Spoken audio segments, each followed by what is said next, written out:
અને હવે વાત કરીએ વલસાડની, તો વલસાડ જિલ્લામાં શિક્ષણ વિભાગના જાહેરનામાનો ભંગ કરાયો। શિક્ષણ વિભાગે શાળામાં રજા જાહેર કરવા છતાં પણ શ્રી સરસ્વતી વિદ્યા મંદિરે શાળા શરૂ રાખી। વિદ્યાર્થીઓને સ્કૂલે બોલાવીને શાળાએ શિક્ષણ કાર્ય ચાલુ રાખ્યું। સ્કૂલ ચાલુ રાખવા મુદ્દે ટ્રસ્ટીએ લૂલો બચાવ કર્યો। વરસાદ ન હોવાથી સ્કૂલ ચાલુ રાખી। સવારે 7 વાગ્યા સુધી વરસાદ ન આવતા સ્કૂલ શરૂ રાખી। વાલીઓ પણ વિદ્યાર્થીઓનો અભ્યાસ બગડે તે ઈચ્છતા નથી।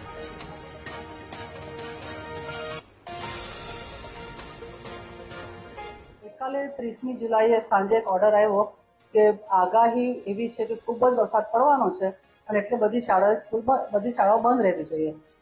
અમે સવાર સુધી રાહ જોઈએ લોકોની આગાહી પ્રમાણે કે હમણાં વરસાદ આવશે, હમણાં વરસાદ આવશે, હમણાં વરસાદ આવશે, પણ જ્યારે 7 વાગ્યા સુધી કોઈ વરસાદ ના આવ્યો ત્યારે મારી સ્કૂલ 7:30 ચાલુ થશે તો અમે કોઈ બી સર્ક્યુલર એવું કર્યું જ નથી પેરેન્ટ્સને કે સ્કૂલ ચાલુ બંધ છે એમ કરીને। અને મારી સ્કૂલમાં 100 વિદ્યાર્થીઓ ભણે છે, 84ની હાજરી છે। બધા પેરેન્ટ્સો ખુશી મૂકી ગયા છે અને બધા છોકરાઓ ખુશી ભણી રહ્યા છે। હવે એવો સવાલ ઉભો થાય તમે કહો કે ઓનલાઈન એજ્યુકેશન આપો। આ જે અહીંયા જે બધા બચ્ચાઓ આવે છે એ લોકો પાસે મોબાઈલ નથી, ઓનલાઈન એજ્યુકેશન ક્યાંથી આપો? And how is that going to B possible? કારણ કે કંઈ એવું બનાવેલું નથી કોવિડ જેવું તો કે ચાલો ઓનલાઈન એજ્યુકેશન બધું બની ગયું અને થઈ ગયું, એવું તો થતું નથી।